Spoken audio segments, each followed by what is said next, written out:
Hey, back again with another video.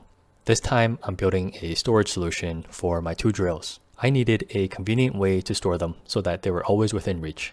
That's when I created two super simple mounts under my workbench so that I can slide my drill or my impact driver into it for storage. I think it looks nice, it's practical, and it's a great starter project if you're just getting into woodworking yourself. Give this video a like and subscribe. I'll have more unique stuff coming out soon.